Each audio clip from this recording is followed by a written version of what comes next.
Here is another cool video of top 10 best and hottest scenes from Shogun Volume 4. At OKTV today we bring you more content from TV than everybody else.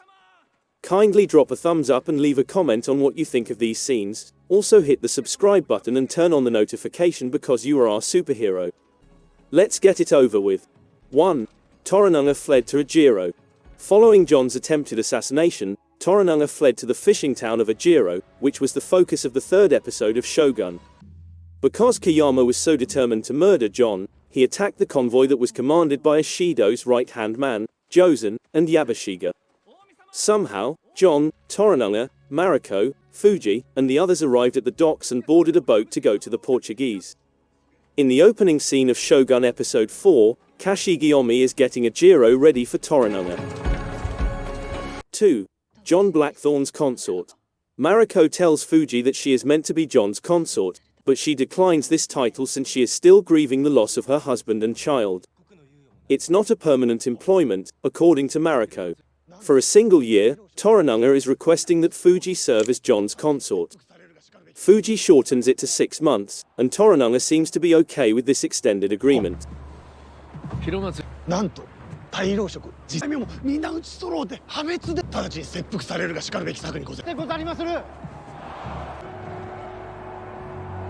3. Yabashige tells Toranaga to commit seppuku. During a discussion about Kashigi, Nagakado abruptly reveals to Yabashige that Toranaga is no longer a regent and that they must get ready before Ishido finds a successor. Yabashige becomes alarmed as a result and begins to panic. Funny enough, Yabashige says Toranaga should commit seppuku, as his resignation has put him in a tight spot. Toranaga says he doesn't have to do anything dramatic unless he receives an official order. Toranaga and Yabashige get a hearty welcome. But Toranaga leaves Ejiro, perhaps due to Nagakado's admonition on Yabashige's loyalty, and gives Nagakado the task of preparing the gun regiment for battle against Ishido and his forces.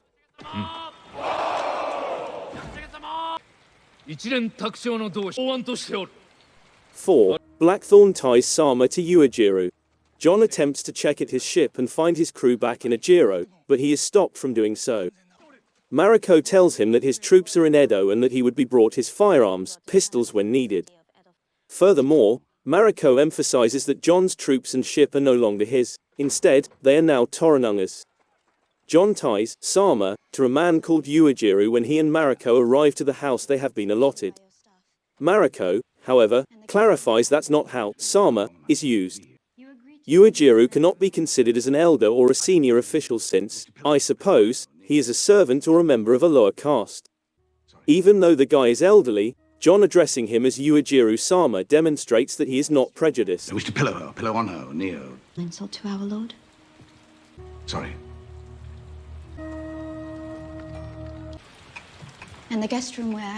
Wait a minute, how long am I expected to be here? 5. Blackthorne is a privileged prisoner. Jon is a little overwhelmed by all the services he would now be able to access as a Hatamoto, and he brings up the fact that he is still a prisoner, albeit a smart one. Yabashige bemoans the fact that, as a result of serving Toranaga, his relationship with Ishido is deteriorating. Yabashige receives assurances from Omi that Toranaga will be impeached eventually and that he would then be the rightful owner of all the weapons and cannons taken from Jon's ship. He may rekindle his bond with Ishido by giving him that. 6. Mariko uses the eightfold fence theory. Mariko uses the eightfold fence theory as an example to show how Jon underestimates the Japanese approach to problem solving. She is essentially saying, I believe, that Fuji is not as delicate as he believes. The child's father served Toranaga. Well, you'd never know it to look at her. Do you know of the eightfold fence? Impenetrable walls. You can listen to the sound of a blow. Do not be. The next day, Omi requests that Jon give over the weapons he is carrying. It's evident that Jon won't comply. Fuji urges Jon to hand up his pistols to Mariko, who asks him to step down. Omi tries to grab it from her, but Fuji orders him to get the hell out of there and aims those pistols at him, demonstrating what Mariko was attempting to say before.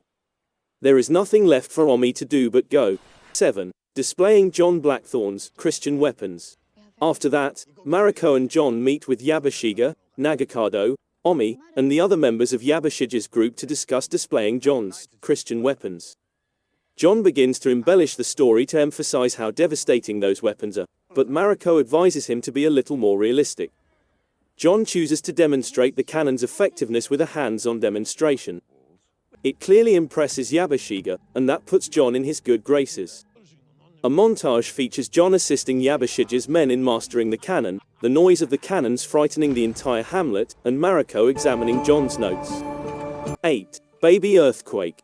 John and Mariko talk about it, and Mariko tells him that just because he views the Portuguese as his opponent does not mean that he can exploit their trade connections to turn Toranaga and the Japanese against them. A baby earthquake breaks up their conversation, and Mariko uses it as a metaphor to discuss how fragile life is in Japan. She does, however, clarify that the Japanese reconstruct and move on, not viewing this fragility as a sign of weakness.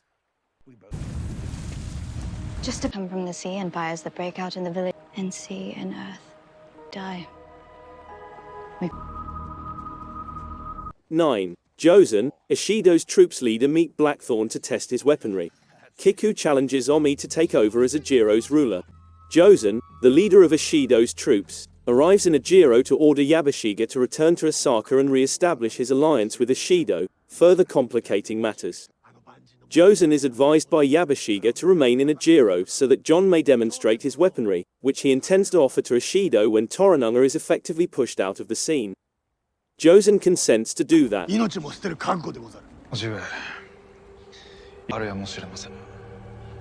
10. Charming dinner. Mariko and Blackthorne, their love story. John, Mariko, and Fuji have a charming dinner sequence in which John tells Fuji how much he has hurt her. In an attempt to gain Fuji's trust, he gives her her firearms. As a Hatamoto, John is entitled to acquire swords, so Fuji offers John her father's weapons in exchange. John reluctantly agrees to have him over for dinner, then demonstrates how he is assimilating many facets of Japanese culture into his own diet by eating fermented beans.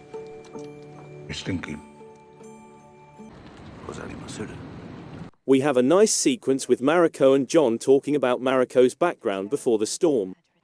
She describes how a significant injustice affected her family and made her feel like an outsider. From me.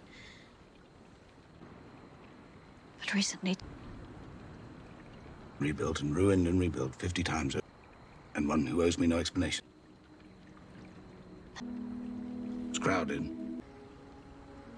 Well, if you know the grounds, Richmond Palace. they're very popular.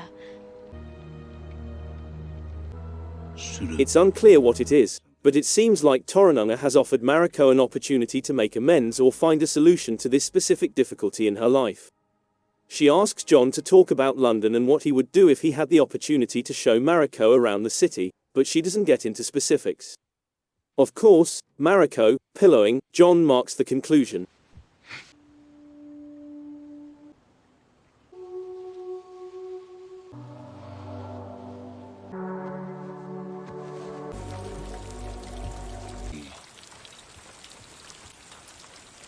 You seem incredible then. Thoughtful gift.